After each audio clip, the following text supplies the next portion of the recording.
मेरे प्यारे बच्चों, कैसे हैं आप सब? उम्मीद करती हूँ आप सब स्वस्थ और सेफ भी होंगे। इसी के साथ शुरू करते हैं हमारे बहुत इंटरेस्टिंग टॉपिक की। आपके चैप्टर 11th में है प्रकाश का परावर्तन।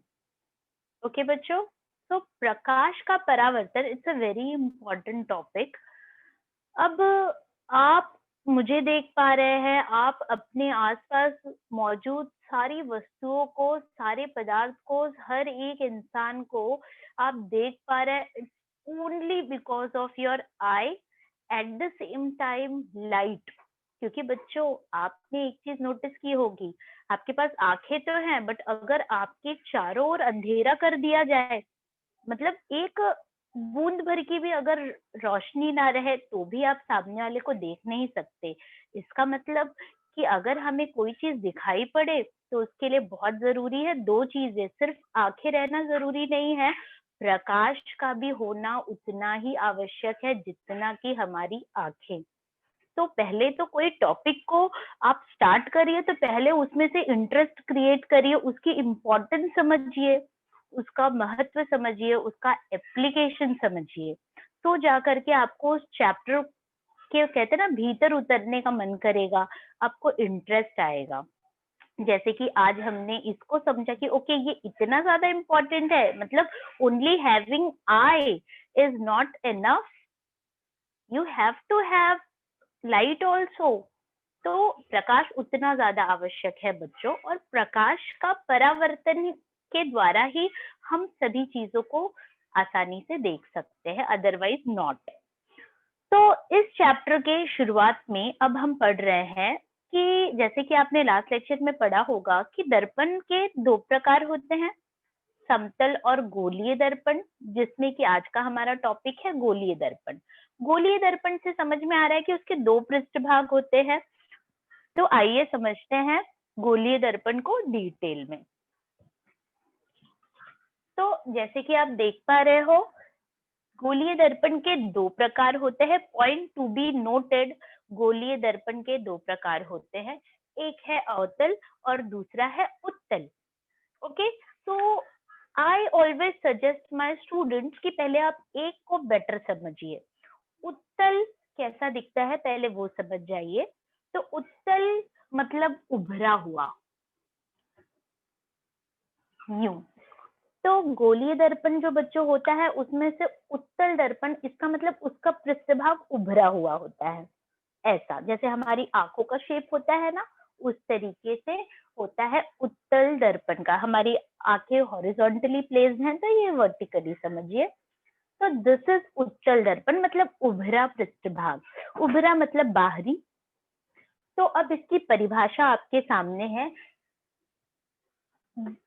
जिस गोलीय दर्पण का बाह्य भाग चमकदार होता है वह या उसे गोलीय दर्पण कहते हैं, लाइक दिस। तो एक आप पॉइंट नोट करते जाइए आपके दिमाग में। तो पॉइंट नंबर 1 टीचर सिखा रही है उत्तल दर्पण, और उसके की वर्ड्स याद रखिए, बाह्य भाग चमकदार।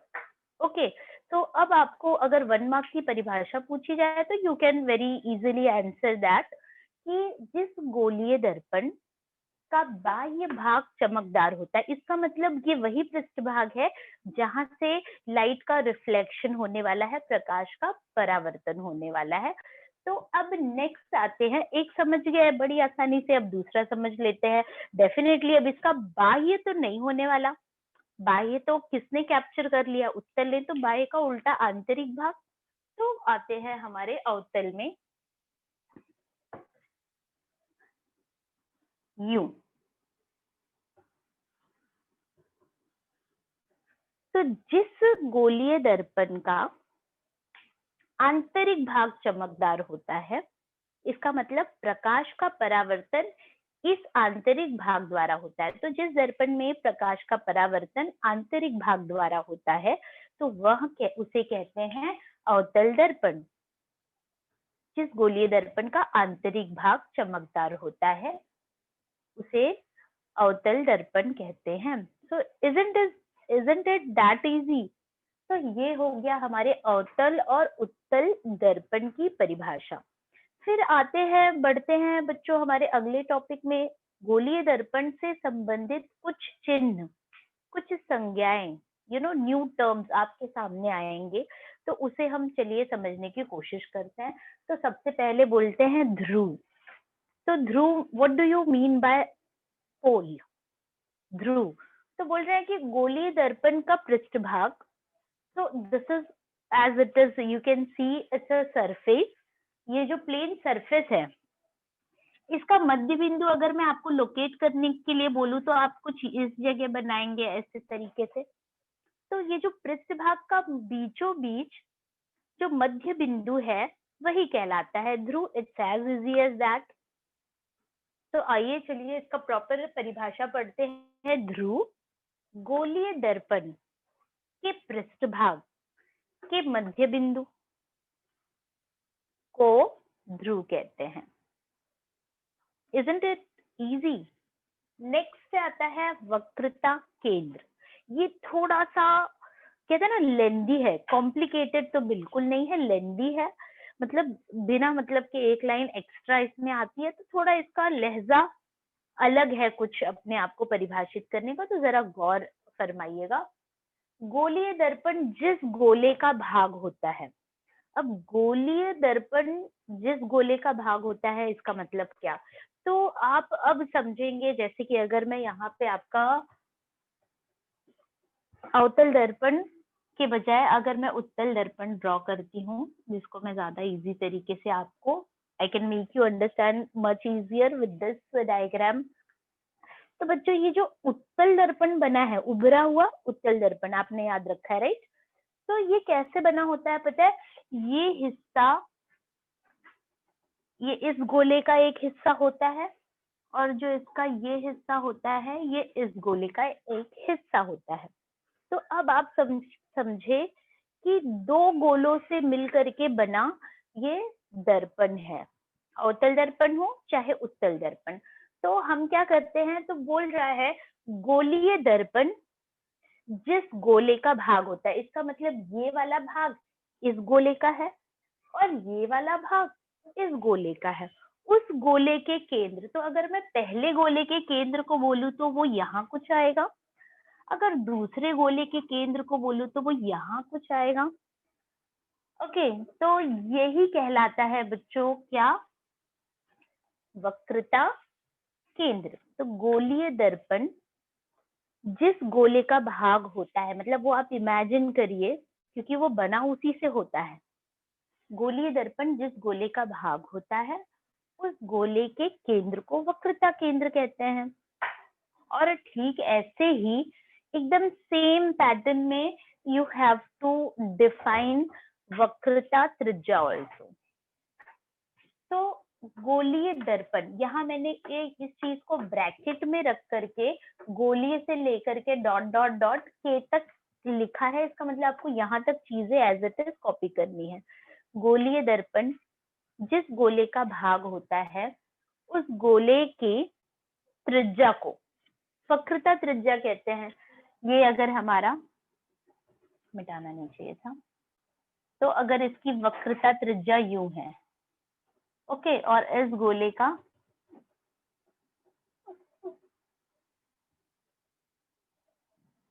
और यहां से इसकी वक्रता त्रिज्या ये है। तो दिस इज, अगर इस केंद्र से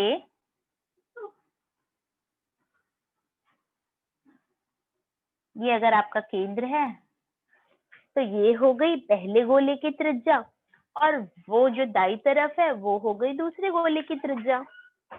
तो वही जो गोलीय दर्पण की त्रिज्या है वही कहलाती है वक्रता त्रिज्या उसी दर्पण की, चाहे वो अवतल दर्पण के संदर्भ में हो बच्चों, चाहे वो उत्तल दर्पण के संदर्भ में। तो this is how you define them. एक बार फिर से कवर करते हैं, वक्रता केंद्र और वक्रता त्रिज्या। गोलीय दर्पण जिस गोले का भाग होता है, उस गोले के केंद्र को वक्रता केंद्र कहते हैं, और उस गोले की त्रिज्या को वक्रता त्रिज्या कहते हैं। इजी है। नेक्स्ट आते हैं मुख्य अक्ष। अब मुख्य अक्ष में तीनों चीजें आपके सामने हैं। एक है, अगर मैं इन्हें नाम दे दूं, पहले वाले केंद्र को C1 नाम दे दूं, दूसरे वाले केंद्र को C2 नाम दे दूं, और ये आपका ऑलरेडी मौजूद है, ये आपका ऑलरेडी यहाँ पे गोलीय दर्पण के पृष्ठभाग के मध्य बिंदु को ध्रुव कहते हैं। तो ये P मैंने पहले ही रखा है। बोल रहा है इनसे जो होकर के जाने वाली सरल रेखा है वह कहलाती है मुख्य अक्ष। अनगिनत बार इस चैप्टर में आपको हम वर्ड यूज करेंगे मुख्य अक्ष, मुख्य अक्ष। तो you have to understand it कि जो वक्रता केंद्र से तथा ध्रुव से होकर के जाने वाली जो सरल रेखा है, स्ट्रेट लाइन है, वही कहलाती है मुख्य अक्ष। तो यहाँ देखिए, मुख्य अक्ष, ध्रुव मतलब पोल मतलब P, और वक्रता केंद्र से जाने वाली सरल रेखा कहलाती है मुख्य अक्ष। किसको किसको? जो हमारे अभी तक के टॉपिक थे, ध्रुव और केंद्र, उसी से होकर के जाने वाली जो एक कॉमन स्ट्रेट लाइन होगी वही कहलाती है मुख्य अक्ष। जैसे कि आप अपना आलेख ड्रॉ करते हो तो उसमें you draw that x axis ना, तो एक्स एक्सिस जैसा कुछ होगा तो वैसा ही कुछ यहाँ पे एक्स एक्सिस जैसा कुछ है, समझ जाइए। ऐसा आप समझने के लिए just take it as a reference कि ऐसे ही सारे पॉइंट से होकर के जाने वाली जो बीचों बीच स्ट्रेट लाइन है जिसपे हम ध्रुव और केंद्र को प्लॉट करते हैं, वही कहलाता है हमारा मेन प्रिंसिपल एक्सिस। नेक्स्ट आते हैं मुख्य नाभि पे। तो एक के बाद एक ये और थोड़ा सा टफ होता जाएगा, तो इसे समझने की कोशिश करिए। Definitely light is not that easy chapter, so you have to be very attentive throughout my lecture. अगर आपका कंसंट्रेशन 100 के बजाय 99% भी हुआ तो डेफिनेटली कहीं कुछ प्रॉब्लम आ जाएगी। So better you be attentive throughout. Okay, so we are on next topic, मुख्य नाभि। मुख्य नाभि को बच्चों इंग्लिश में कहते हैं focal point F, capital F से उसे दर्शाते हैं। अभी मैं सेम डायग्राम में आपको बताती हूँ कि जब लाइट इस दर्पण पे पड़ता है तो डेफिनेटली आप सबको पता है कि आप भी अगर बहुत रेस लगा रहे हो, दौड़ रहे हो, तो डेफिनेटली आपके रास्ते में अगर कोई रुकावट आएगी, कोई बाधा आएगी, कोई इंसान ही आके खड़ा हो जाएगा, तो आपको अपनी स्पीड चेंज करनी ही पड़ेगी। या तो आप टकरा जाओगे या फिर भीड़ में आप दौड़ सकते ही नहीं हो, तो आपका मार्ग डेफिनेटली बदलेगा। ठीक ऐसा ही प्रकाश के साथ होता है।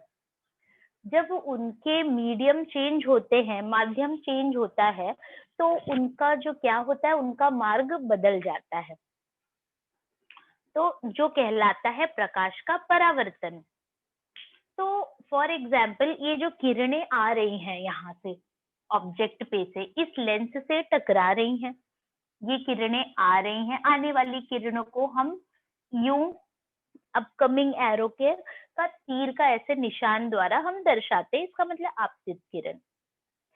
ये परावर्तन के पश्चात जब इस लेंस से ये टकराती हैं, इस लेंस पर पड़ती हैं, तो फिर ऑब्वियसली इनके पथ में क्या होता है कि इनका जो मार्ग है वो बदल जाता है, कुछ कोण से ये बदल जाता है।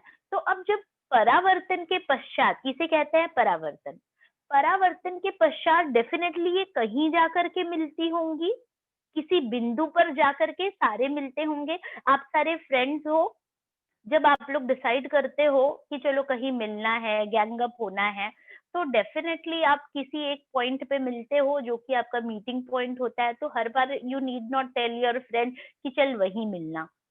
ओके, तो इनका भी एक मीटिंग पॉइंट है। So that meeting point for them is called as focal point. मुख्य नाभि, तो ये देखो हुआ इनका परावर्तन। परावर्तन के बाद ये यहाँ आया, ये यहाँ आया, और ये वाली किरण, ये तो ऑलरेडी मेन एक्सिस पे है, तो ये भी यहाँ है, तो ये पॉइंट पे सब मिल रहे हैं, तो this is called focal point. मैंने केंद्र थोड़ा मिटा दिया जो पहले आगे था। तो परावर्तन के पश्चात जिस बिंदु पर एकत्र होती हैं, तो क्या वो बिंदु क्या कहलाता है? मुख्य नाभि। Isn't it easy? तो अब आते हैं मुख्य नाभि पे और इसकी डेफिनेशन आओ पढ़ते हैं। अवतल दर्पण के मुख्य अक्ष के समांतर। अब मुख्य अक्ष के समांतर सारी जो प्रकाश की किरणें आएंगी वो मुख्य अक्ष के समांतर आती हैं। तो मुख्य अक्ष के समांतर, जैसे कि आप देख रहे हो मैंने जो दो रेज ड्रॉ किए हैं वो definitely they are parallel to the main axis. तो मुख्य अक्ष के समांतर आने वाली, अवतल दर्पण के मुख्य अक्ष के समांतर आने वाली किरणों को कहते क्या है? आपतित किरणें। तो ऑब्वियसली समांतर आने वाली आपतित किरणें परावर्तन के पश्चात, वहां पे हुआ उनका परावर्तन, परावर्तन के पश्चात जिस बिंदु पर एकत्र होती हैं, रिमेंबर दैट मीटिंग पॉइंट। तो जिस बिंदु पर एकत्र होती हैं उस बिंदु को मुख्य नाभि कहते हैं। It is as simple as that students. तो अगर आप उसके लेंथ पे मत जाओ, word to word meaning, word to word अगर आप मीनिंग देखोगे तो नथिंग एनी मतलब नथिंग इज दैट डिफिकल्ट। इसमें कुछ ऐसा कठिन है ही नहीं जो आपके लिए प्रॉब्लम क्रिएट करे या आपको उसको मेमोराइज करने में तकलीफ हो। So this is all about the 5 definitions। मतलब यहाँ पे 1 2 3 4 और 5वां जो है मैं आपको नाभ्यांतर बताने जा रही हूँ। ओके, तो ये जो 2 हमारे मेन डेफिनेशंस हैं, अवतल और उत्तल दर्पण। उसके बाद जो 5 डेफिनेशंस हम पढ़ने वाले हैं दर्पण से संबंधित चिन्ह और तथा संज्ञाएं। तो उसमें आप पढ़ रहे हो ध्रुव, वक्रता केंद्र, वक्रता त्रिज्या, मुख्य अक्ष, मुख्य नाभि। और now the 6th one is नाभ्यांतर।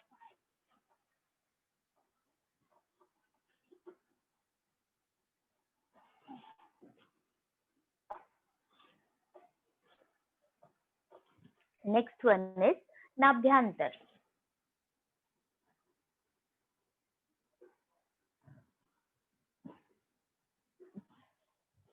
तो नाभ्यांतर मतलब क्या? अभी नाम से ही will take the hint from the name itself. हम नाम से ही हिंट लेंगे, हम उसके टाइटल में से ही अपना उत्तर निकालेंगे, प्रश्न में से ही उत्तर निकालेंगे, कुछ एक्स्ट्रा मेहनत नहीं करने वाले हम। तो जैसे कि आपको अगर मैं ये बताऊं,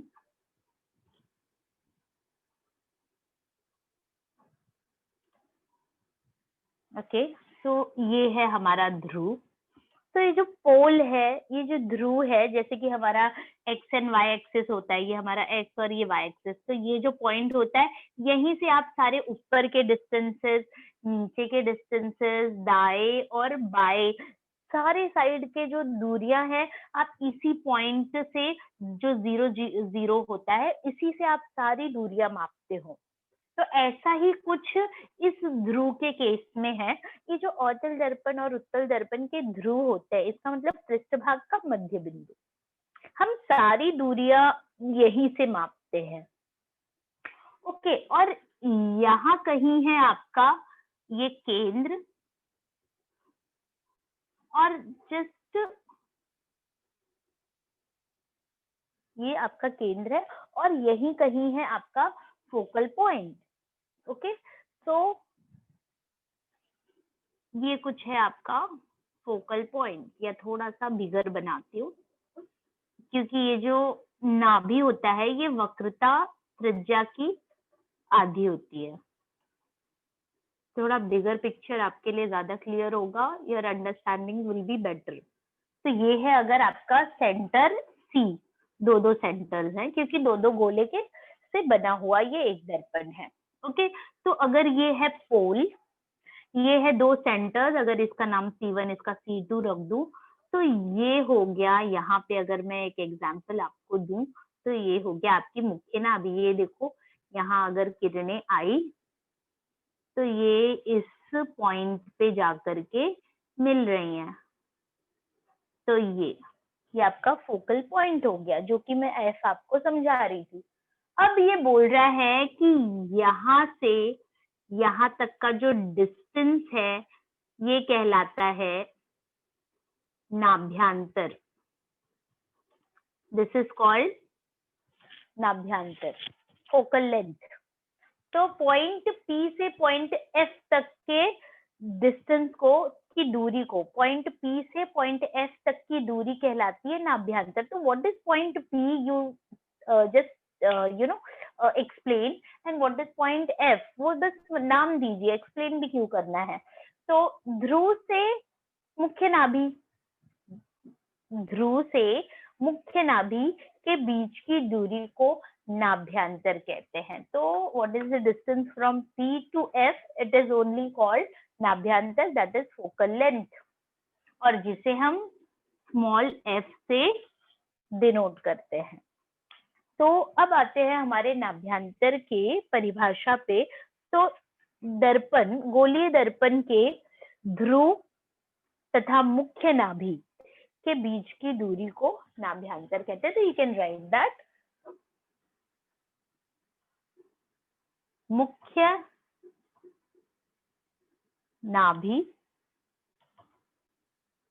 नाभि तथा ध्रुव के बीच की दूरी। So these are your keywords, कि मुख्य नाभि तथा ध्रुव के बीच की दूरी। तो गोलीय दर्पण के ध्रुव तथा मुख्य नाभि के बीच की दूरी को ही क्या कहते हैं, नाभ्यांतर। एनी प्रॉब्लम्स बच्चों? ओके, तो नेक्स्ट टॉपिक है हमारा, नेक्स्ट आपको बच्चों 3 मार्क्स का एक क्वेश्चन आता है। वो 2 प्रकार से आपको वो क्वेश्चन पूछा जा सकता है। पहला तो है कि किरणाकृति खींचने के नियम बताइए, 3 मार्क्स के लिए, या फिर आपको प्रकाश के परावर्तन के नियम बताएंगे। तो प्रकाश के परावर्तन के नियम स्पष्ट कीजिए, 3 मार्क्स के लिए। तो इसका मतलब कि जैसे कि everywhere there is a rule, even when you are on road, you are walking, so you are driving, so everywhere you have to follow rules, even when you go to school। अगर आप school में भी जाते हैं तो भी वहां पे लॉज हैं, इतने बजे आना है, इतने बजे का ब्रेक टाइम है, इतने बजे आपका स्कूल से निकलने का वक्त है। तो हर एक चीज का इतने से इतने बजे तक ये वाला लेक्चर है, नेक्स्ट लेक्चर हिंदी का, साइंस का, तो मतलब everything is planned and it works only on the rules. तो क्यों ना ऐसे, ऑब्वियसली प्रकाश का परावर्तन का भी नियम है, इसका मतलब वो जो परावर्तन है उसके भी कुछ लॉज है, रूल्स है, रेगुलेशंस हैं। तो आइए समझते हैं कि प्रकाश के परावर्तन के क्या नियम है। 3 डायग्राम बनाऊंगी मैं आपके लिए, ये इससे आपको संज्ञाएं और क्लियर होंगी। ओके, अब ये 3 डायग्राम में आपको ये you can guess what about drawing। So this is principal axis, मुख्य अक्ष है ये है हमारा अवतल दर्पण। अवतल दर्पण का ये जो पृष्ठभाग है, इसका मध्य बिंदु को समझ जाइए, ये आपका P है। अभी फॉर द टाइम बिंग मैं आपको ऐसे डिनोट कर देती हूँ, तो so that things are clear to you. Okay बच्चों, अगर ये अवतल दर्पण है, ये मुख्य अक्ष है, तो अगर ये इसको मैं पूरा गोला करती तो लगभग इसका केंद्र कहाँ पे आता, यहाँ पे आता। इसका केंद्र लगभग कहाँ पे आता, यहाँ पे आता, और इसका भी केंद्र लगभग यहाँ पे आता। और आपको पता है वक्रता त्रिज्या जो है वो क्या होती है, वक्रता त्रिज्या की जो होती है वो मुख्य नाभि की दुगनी होती है। इसका जो मतलब मुख्य नाभि जो है, तो जो उसका वो एग्जैक्टली वक्रता त्रिज्या की आधी होती है। इसका मतलब इसका आधा करो तो यहाँ पे आपका मुख्य नाभि है, यहाँ पे आपका मुख्य नाभि है। तो इतनी चीजें आपको अच्छे से क्लियर है। और ये है, ये एक सरफेस इसका, चमकीला है,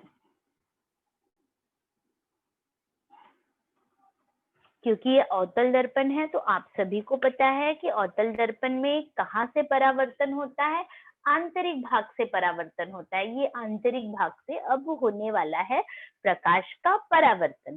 पहला नियम ये है बच्चों, दूसरे नियम के लिए ये डायग्राम आने वाला है, तीसरे नियम के लिए ये है डायग्राम। इतना कॉमन है, इतना आप, आई विल सजेस्ट यू कि अगर ये आपका फुल स्केप पेपर है तो 1 by 1 1 2 3 ऐसे 1 below the other ऐसे 3 डायग्राम्स राइट हैंड साइड में बनाइए और लेफ्ट हैंड साइड में उसके डिस्क्रिप्शन लिखिए, उसके लिए एक्सप्लेनेशन लिखिए। तो इतना तक तो अभी कॉमन रहा है। पहला नियम बोलता है यदि आपतित किरणें मुख्य अक्ष के समांतर आती हैं, तो मैं चलो आपतित किरणें, इसका मतलब कुछ ऐसी, आपको आपके टीचर ने पहले से ही इन्फॉर्म किया है, आपतित किरणें तभी जस्टिफाइड है अगर आप उससे ऐसा एरो बनाते हो, तो don't forget to do that. तो आपतित किरणें यदि मुख्य अक्ष के समांतर आती हैं या हो तो ये देखिए, ये मेरा मुख्य अक्ष के ये समांतर है, तो परावर्तित किरणें, अब इसका मतलब मुझे परावर्तन दिखाना है ऑब्वियसली ना, अभी आंतरिक भाग से परावर्तन होने वाला है, तो परावर्तित किरणें कहाँ से होकर के जाती हैं, मुख्य नाभि से होकर जाती हैं। इससे ज्यादा सिंपल और कोई रे डायग्राम आपने देखा नहीं होगा। Okay, it is as simple as that. Okay, तो ये है पहला नियम, इतना छोटा, इतना ज्यादा सिंपल है। यदि आपतित किरणें मुख्य अक्ष के समांतर हो तो परावर्तित किरणें मुख्य नाभि से होकर जाती हैं। नेक्स्ट आते हैं सेकंड पे, एग्जैक्टली इसका उल्टा करो, सेम स्टेटमेंट है, बस दोनों की जगह अदली बदली कर दो, जो बाद में आता है वो पहले। यदि आपतित किरणें, वहां कहाँ आती थी, मुख्य अक्ष के समांतर ना, तो यदि आपतित किरणें मुख्य नाभि से, यदि आपतित किरणें मुख्य नाभि से होकर आती हैं, तो ये देखो, ये है मेरी आपतित किरण जो कि मुख्य नाभि से होकर आ रही है। तो परावर्तित किरणें मुख्य अक्ष के समांतर होकर जाती हैं। Simple, just we have interchanged the places. पहला जिक्र आता था मुख्य अक्ष के समांतर, देन मुख्य नाभि, जस्ट पहले मुख्य नाभि से अगर आ रही हैं तो मुख्य अक्ष के समांतर जाती हैं। नेक्स्ट जो थर्ड लॉ है, यदि आपतित किरण वक्रता केंद्र से जाती हैं, यदि आपतित किरणें वक्रता केंद्र से होकर जाती हैं, ये है मेरा आपतित किरण, और वक्रता केंद्र से मतलब सी से अगर होकर जाती हैं तो उसी मार्ग से, तो परावर्तित किरणें उसी मार्ग से वापस लौट जाती हैं। ये अब वापस लौट जा रही हैं तो ऐसे। ओके, यदि आपतित किरणें वक्रता केंद्र से होकर जाती हैं तो परावर्तित किरणें उसी मार्ग से वापस लौट जाती हैं। Just exactly once my lecture is done, बिना कोई ब्रेक लिए, without wasting your a second, आप ये चीजों को लिखते जाइए और you will just wait and watch, you will come to know कि आपको थिंग्स आर मेमोराइज्ड, आपको चीजें अच्छी खासी याद हो गई हैं। बट अगर आपने ये चीजों को 2 दिन बाद के लिए रखा कि ठीक है टीचर ने पढ़ाया है एंड वेरी इंपॉर्टेंट है कि इसको रिविजन करना है, रिविजन इज अ मस्ट, लेकिन उसको आपने थोड़ा देर लगा दिया, 4 दिन 2 दिन बाद उठाओगे तो शायद से ही आपको समझ में आए। So better only once my lecture is finished, आपका यही काम है कि आप इसको वापस से ड्रॉ करेंगे, you will draw it for once and you will write everything, क्योंकि सारी चीजें ज्यादा से ज्यादा 2 लाइन की हैं, उससे ज्यादा न कोई नियम है न कोई परिभाषाएं हैं। तो यहाँ पे होता है हमारा प्रकाश के परावर्तन का जो नियम है, that is successfully covered. Next, इसी लॉ, ये लॉ हमारा समझाने का आपका कुछ तो उद्देश्य होगा, क्योंकि आगे जाकर के हम आपको किरणाकृति समझाने वाले हैं, और ये किरणाकृतियां जो है ऑब्वियसली लॉ को हमें पता होगा, तो उसी on that basis only we are going to draw all the ray diagram. तो जो कि आपको मैं एक करके दिखाऊंगी, क्योंकि आपके सिलेबस में सिर्फ एक बताने को बोला है, बाकी सारे आपको प्रैक्टिकल करने थे, you have to draw it. But वो भी अभी न्यू जो अपडेटेड रिडक्शन वाला सिलेबस है उसमें वो भी कैंसल्ड है, तो you just have to refer one table, और वो टेबल, वो जो सारणी है उसमें से आपको रिक्त स्थान, सत्य असत्य, ये सारी चीजें आ सकती हैं, तो हम उस टेबल को बहुत कीनली पढ़ेंगे। So I'll rub everything.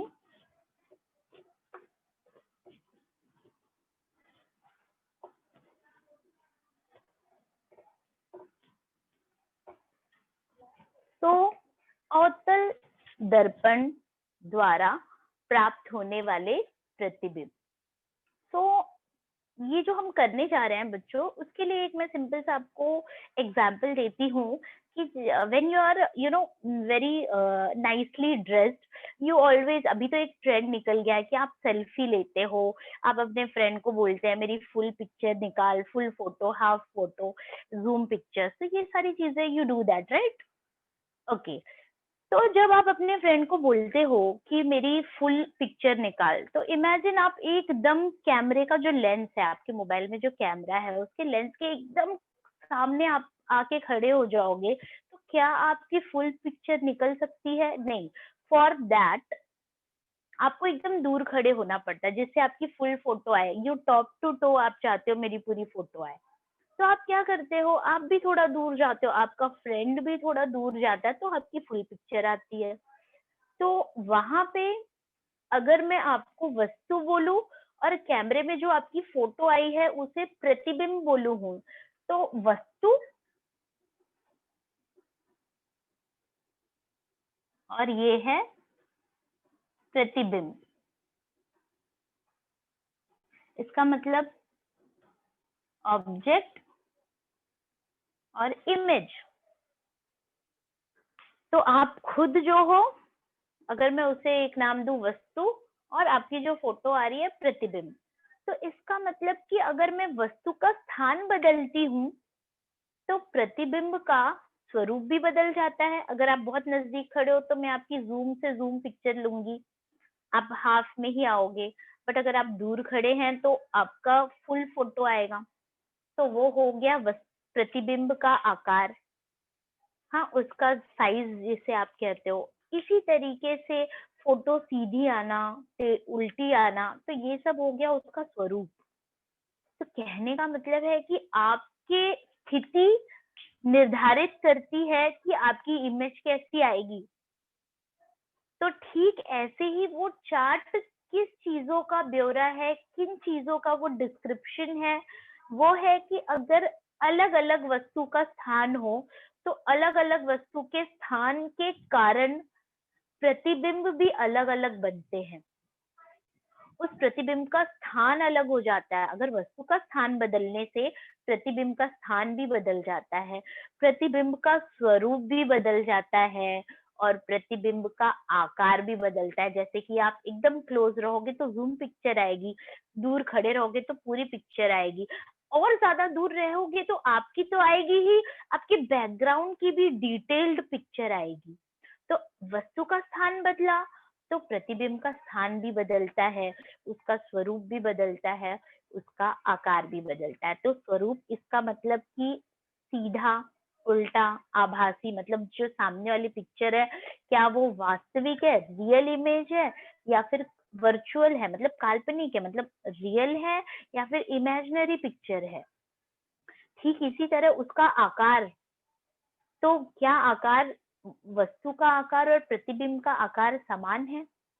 वस्तु के आकार से प्रतिबिंब का आकार छोटा है या बड़ा है? तो ये हम इन चीजों को हम इस टेबल में पढ़ने वाले हैं। तो जो सबसे पहला है वो हम करेंगे और बाकी चीजें यू विल लर्न। ओके, तो सबसे पहले आते हैं वस्तु का स्थान। ये जो टेबल है, पहले मैं इसको एक छोटा सा टेबल बना देती हूँ जिसमें आप देखते हो ये आपका क्रमांक। तो वस्तु का स्थान, वस्तु का स्थान के हिसाब से आपको मिलेगा प्रतिबिंब का स्थान। प्रतिबिंब का स्थान, उसका स्वरूप और उसका आकार। बंद कर दो दरवाजा। आकार। तो प्रतिबिंब का स्थान भी बदलेगा, उसका स्वरूप भी बदलेगा और उसका आकार भी बदलेगा। Now I will tell you कि फर्स्ट सिचुएशन में कैसे वस्तु बनती है और कैसे उसका प्रतिबिंब कैसा होता है, उसका स्वरूप कैसा होता है, उसका आकार कैसा होता है। So it's very interesting. Let's move forward. तो सबसे पहले हम पोजीशन क्या रखेंगे, तो जस्ट एक जैसे कि जो बेसिक था हमारा अवतल दर्पण, वही सेम रे डायग्राम में आपके सामने प्रस्तुत करूंगी। अगर ये है तो ये रही हमारी बीचों बीच जाने वाली प्रिंसिपल एक्सिस, जिसे आप कहते हो मुख्य अक्ष। ये है हमारा अवतल दर्पण। ये वाला सरफेस कोटेड है। आंतरिक पृष्ठभाग से प्रकाश का परावर्तन होगा। और ये है हमारा बिंदु P, जिसे आप कहते हो पोल। तो यहाँ कहीं है आपका F और ये है आपका केंद्र। तो दिस इज केंद्र। ओके, अब उसके बाद हम क्या करेंगे बच्चे, जो 6 सिचुएशंस है उसमें ना हम धीरे धीरे वस्तु को दर्पण के क्लोज रखेंगे, उसके बाद धीरे धीरे उसको मूव करते जाएंगे। लाइक फर्स्ट केस में हमने वस्तु यहाँ रखा है। फर्स्ट केस में हमने वस्तु को यहाँ रखा है। तो ये पोजीशन अगर मैं बोलूं तो क्या बोलूंगी, ध्रुव तथा मुख्य नाभि के मध्य में, इजंट इट। ये जो वस्तु मैंने रखी है, अगर आप खड़े हैं इस लेंस के सामने तो इसका मतलब आप बहुत क्लोज खड़े हो, ऐसा। तो हम धीरे धीरे आपको थोड़ी थोड़ी दूरी पे रखते जाएंगे और देखेंगे आपकी कैसे पिक्चर आ रही है। तो ठीक वैसा ही हम वस्तु के साथ करने वाले हैं। तो फर्स्ट जो प्लेस है, पोजीशन है, वो क्या है, मुख्य नाभि। मुख्य नाभि तथा ध्रुव के मध्य।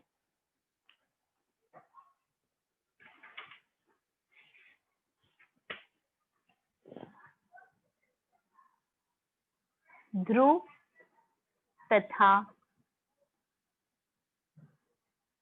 नाभि के मध्य। अब ध्रुव तथा नाभि के मध्य रखने पर कैसी इमेज आने वाली है, तो वो चीज हम पढ़ने की कोशिश करेंगे। तो हम पहले नियम को जरा सा उसको ब्रश अप करेंगे कि क्या था। अब ये अगर वस्तु पे लाइट पड़ रही है और जो कि अब लेंस से टकरा रही है, तो ये है मेरी आपतित किरण। आपतित किरण, ये जो आ रही है आपतित किरण बच्चों, ये क्या है, it is parallel to principal axis. तो यदि अगर मुख्य अक्ष के समांतर है तो ये कहाँ से होकर के चली जाएगी, मुख्य नाभि से होकर चली जाएगी। तो जो मुख्य नाभि से होकर के जाएगी तो वो ऐसे कुछ होके जाएगी।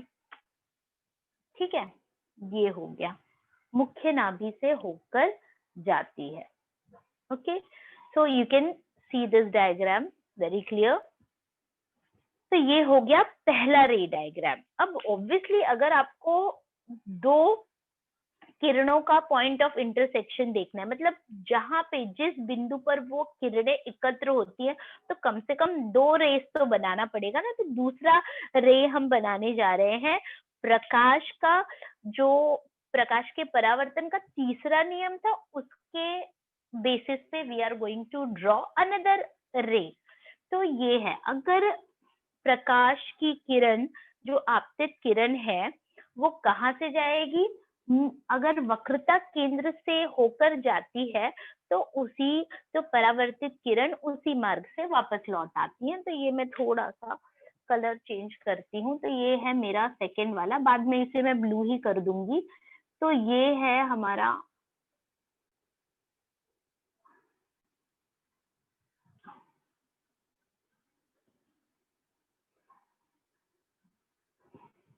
ओके। तो नेक्स्ट, अगर ये आपतित किरण यहाँ पे जा रही है,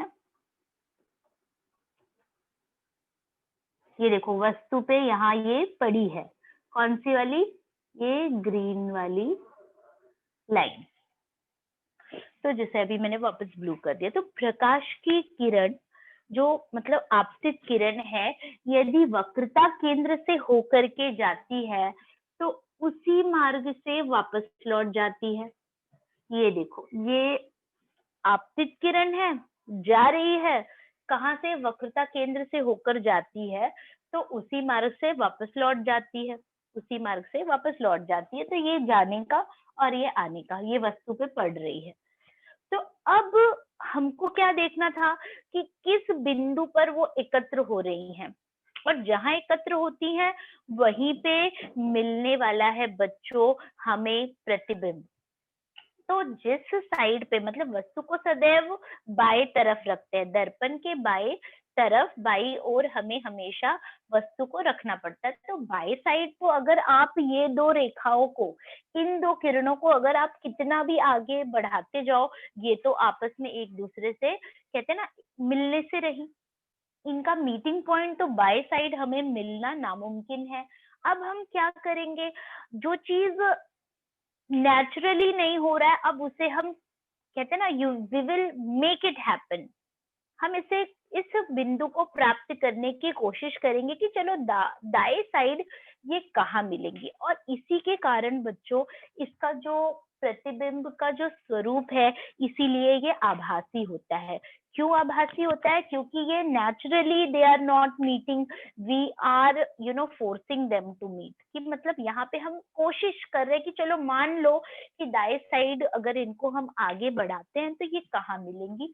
तो अगर ये वाले पॉइंट को आप ऐसे स्ट्रेट आगे बढ़ाओ, और जो भी आप इमेजिन, जो आभासी रचना है वो आप हमेशा डॉटेड से करोगे। तो ये थोड़ा सा स्ट्रेट जाता हुआ ये इधर कुछ है।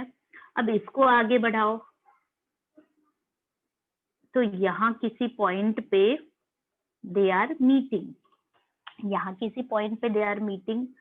तो यहीं पे अब बन जाएगा इमेज ऐसा। तो अब मैं मोर क्लैरिटी के लिए अगर इसे नाम दूं ए और बी, तो ये जो हमारी वस्तु था अगर उसको मैं ए और बी बुलाऊं, तो ये है ए डैश बी डैश। तो ये जो ए डैश बी डैश है, ये है हमारा प्रतिबिंब। अब आओ समझते हैं बच्चों कि अगर अब हमें मिल गया है प्रतिबिंब, तो चलिए हम हमारे प्रतिबिंब को डिस्क्राइब करते हैं कि उसका स्थान क्या है, उसका आकार क्या है और उसका स्वरूप क्या है। तो सबसे पहले प्रतिबिंब का स्थान क्या है, दर्पण के पीछे जाके बन गया। तो प्रतिबिंब का स्थान आप लिखते हो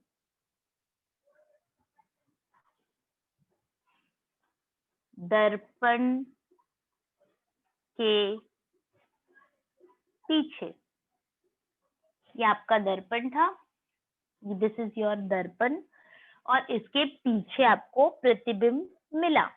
उसका स्वरूप क्या था, स्वरूप, तो स्वरूप क्या था, सबसे पहले तो आभासी, जो कि मैंने आपको ऑलरेडी कर दिया एक्सप्लेन, आभासी। और दूसरा उसका स्वरूप, मतलब क्या वो इरेक्ट इमेज था या फिर इन्वर्टेड था, इसका मतलब क्या जो इमेज थी वो सीधी थी या फिर वो उल्टा इमेज था। तो image was straight, A B का ए डैश बी डैश ही मिल रहा है, बी डैश ए डैश नहीं मिल रहा है। इसका मतलब जब ऊपर की इमेज ऊपर ही मिल जाए तो वो हमेशा सीधी होगी बच्चों। तो आपको मिलता है सीधा तथा आभासी इमेज, प्रतिबिंब।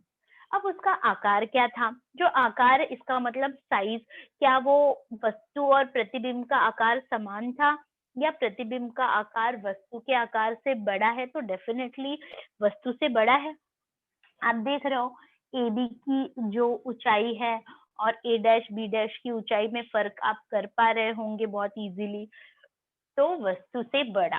तो प्रतिबिंब का जो आकार है बच्चों वो वस्तु, ये इतना ही आपको एक्सप्लेन करना है। और बाकी सारे जो 5 अलग अलग पोजीशंस के लिए 5 अलग अलग उसके प्रतिबिंब की जो कहते हैं ना कि जो उसके डिस्क्रिप्शंस है कि उसका स्थान कहाँ है, उसका स्वरूप का, ये सब आपको इस टेबल पे दिया है जो कि पेज नंबर 122 पे है। तो जिसे आप गो थ्रू करेंगे और यही आपको हमेशा रिक्त स्थान में पूछता है। एक अच्छी बात ये है कि हेलो मैम। हाँ यस मैम इसको लिखना भी है? हाँ बेटा, इसे लिखना है, मतलब इसका टेबल बनाना है। तो आप टेबल जो आपके पास चार्ट है पेज नंबर 122 पे, आपको जो टेबल है वो आपको बनाना है। Yes ma'am. या and you have to learn it also. Yes ma'am. हाँ तो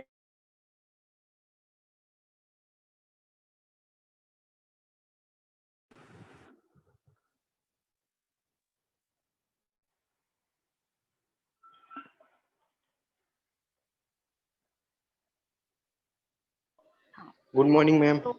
हाँ गुड मॉर्निंग बेटा। मुख्य नाभि किसे कहते हैं? मुख्य नाभि जो है उसमें बता रहा है कि अवतल दर्पण के समांतर आने वाली आपतित किरण परावर्तन के पश्चात जिस बिंदु पर एकत्र होती हैं उसे मुख्य नाभि कहते हैं। It's there in your text book also. या anybody else? Hello, good morning teacher. A very good morning to you बेटा, बोलो। टीचर, प्रकाश के परावर्तन के नियम कितने हैं? प्रकाश के परावर्तन के 3 नियम है बेटा। एक तो मुख्य अक्ष के समांतर, एक है दूसरा है मुख्य नाभि से अगर होके जाती है तो, एंड तीसरा अगर वक्रता केंद्र से होकर के जाती है तो 3 नियम है। Thank you they teacher. Are very, हाँ they are very easy. You welcome बेटा। वो यहाँ पे हमारा बहुत सक्सेसफुली ये टॉपिक भी खत्म होता है जो कि आपको डेफिनेटली बहुत इंटरेस्टिंग लगा होगा। I hope that you have understand and you have gained most of it. And with that I end my lecture here, and thank you so much for attending my lecture.